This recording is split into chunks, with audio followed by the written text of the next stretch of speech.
Thales organization of algae. Algae, they are they are phototrophic, autotrophic organisms. That is, they produce their own food, and their structure is mostly thallus, which means that there is no differentiation of the vegetative body into different parts. Say, for example, root, stem, or leaf.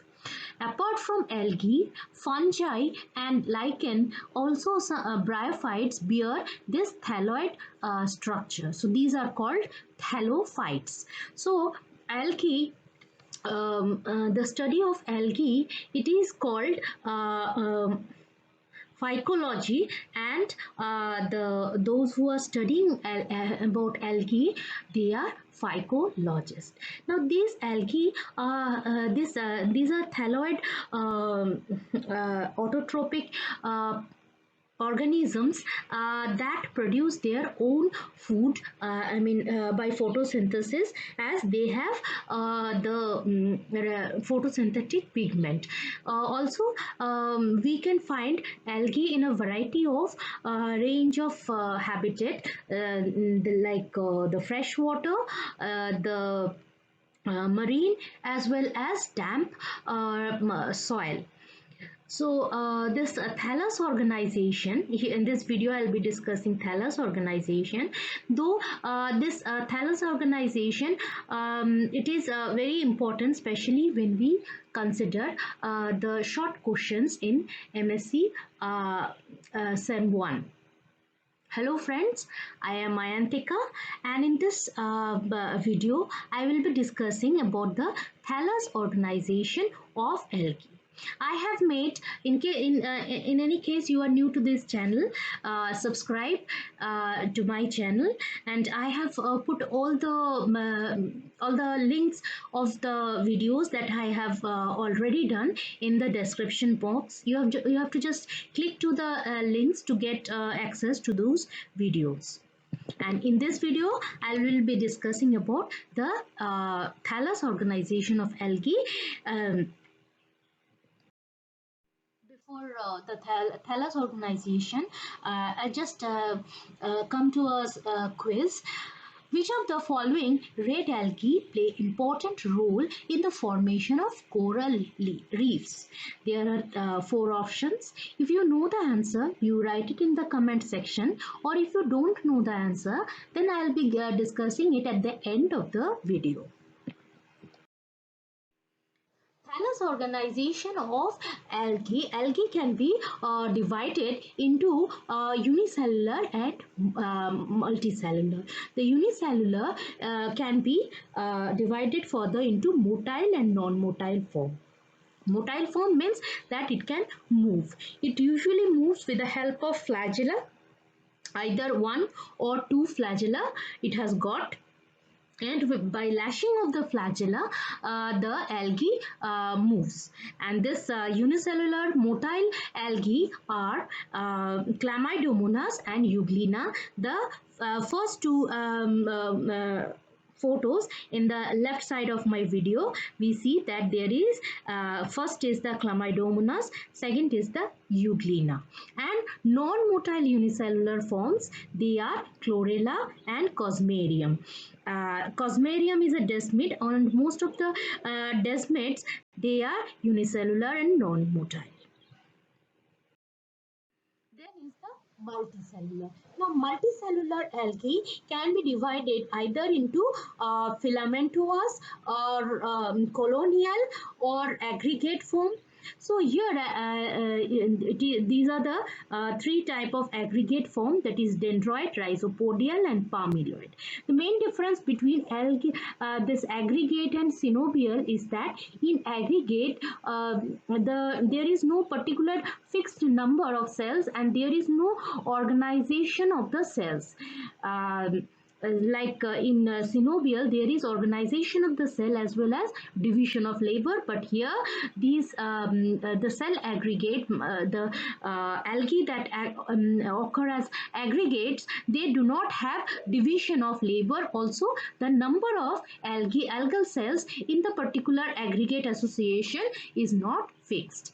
The very first is dendroid, that is this and the very first is the dendroid, which looks like the small tree. Here we see that there is an example of chrysodendron. Here we see that it gives a similarity to that of a tree, where we see that there is leaf, stem and root like structure, but they are actually not because we know that algae does not have it is actually a thalloid organism. It has a thallus but not the plant body. So any thallus of algae that represent the miniature tree, they are called dendroid type of aggregation.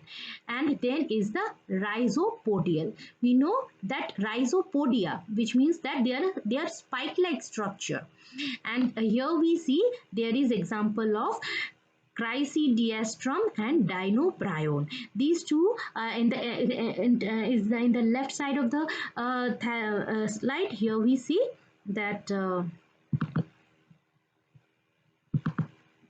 this one is the Chrysidiastrum and this one is the Dinobryon. These are rhizopodial structures of the cellular aggregate in algae.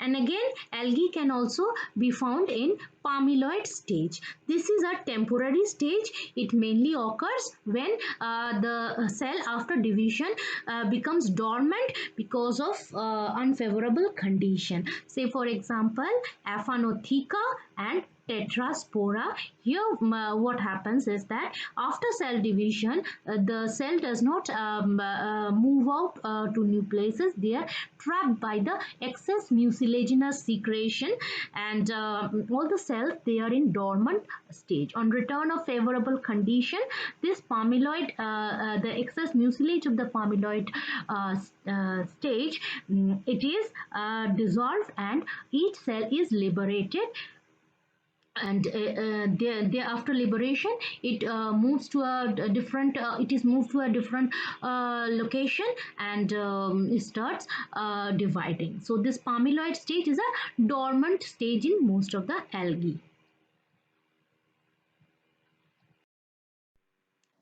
Next is the colonial synovial form, and these are the examples are Eudorina. The very first one is Eudorina.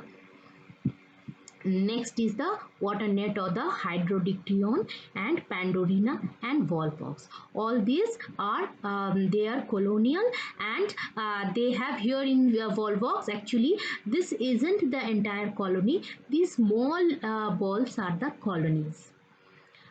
So in this colonial synovial form, we see that Eudorina, Hydrodictyon, and Pandorina, Volvox.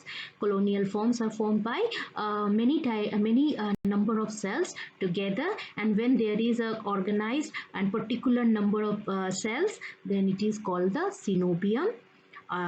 Then we have the filament. When the thallus is filamentous, it can be either unbranched or pseudo-branched or branched. When they are unbranched, there are mainly two types. That is, one is unbranched straight and unbranched spiral.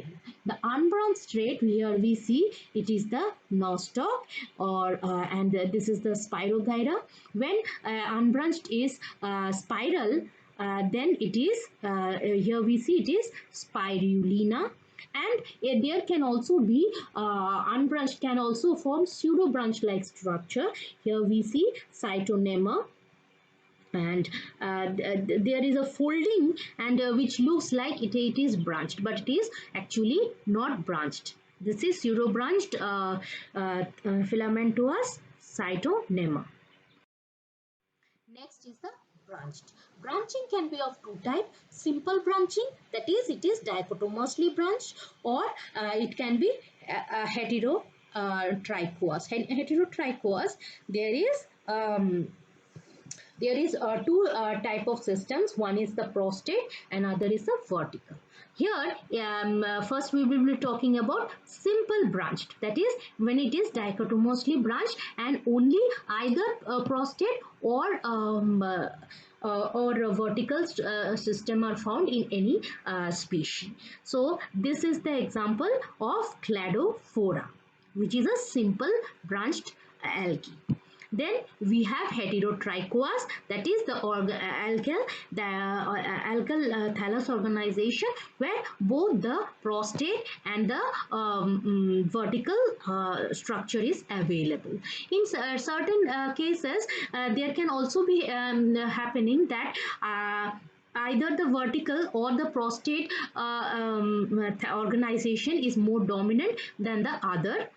So in Heterotrichus, we see this is the example of Ectocarpus, and this is the Frischella. Here we see that in Ectocarpus, this is the horizontal structure and this is the vertical. In Frischella, this is the horizontal and these are the vertical structures. In certain algae, in Heterotrichus algae, the vertical portion it becomes much more pronounced than the prostate portion. For example, this is Drapernaldia, where the vertical section is more dominant, and it can also happen that certain heterotrichous algae can have a dominant prostate system. For example, in Drapernaldiopsis, here we see this is the prostate system. Other type of filamentous branching are siphonaceous. They are tube-like branching where there is no septa. Siphonaceous can be Vaucheria as well as Botrydium. This is the example. This is the picture of Vaucheria and this is Botrydium. And the algae, due to repeated division in two dimension or three dimension, the filamentous structure can appear as parenchyma like. This is called parenchymatous. It can be simple or complex. Now in simple parenchymatous, that is the ulva, the cell division occurs in two dimension such that the after repeated division, the cell appears like plate-like and it does not resemble the filamentous structure at all after this division. It appears more or less parenchymatous. And in complex parenchymatous, division is in three dimension as we see here in Sargassum. It can also be pseudoparenchymatous. This is the example of pseudoparenchymatous, Palmaria. I've forgotten to write down the name. This is Palmaria red algae, and here what happens is that the filaments they do not undergo division, just they remain together, intertwined in such a way that it appears like a parenchymatous, but they are much more loosely attached, so it cannot be considered as parenchymatous but pseudoparenchymatous. These attachment, they are held together by mucilage. The filaments, they are held together by mucilage, and that is in Palmaria. Now it's a quiz. We know that which of the following algae, that is red algae, is important in the formation of coral reef. We know that in reef formation, not only the animal but also many type of plants are also present, and also the various type of fish are there, and they contribute the ecosystem of the coral reef. But during the formation of coral reef, many calcareous red algae also play important role. Now these are these are four options, and in the all the four are all the four red algae, these calcareous red algae are responsible for coral reef formation. So the correct answer will be that all the four options, that is Lithothamnion, Lithophyllum, Porolithon, Goniolithon, all these four calcareous red algae play important role in the formation of coral reefs. And with this, I come to the end of the video. This Thales organization is mostly important for the short questions in MSc Part 1, and the MSc Sem 1, and I have put all the link of the videos that I have made so far in the description box. Thanks for watching the video. Please share it with your friends if you like it, and subscribe the video to get the latest update of the videos I make. Thank you.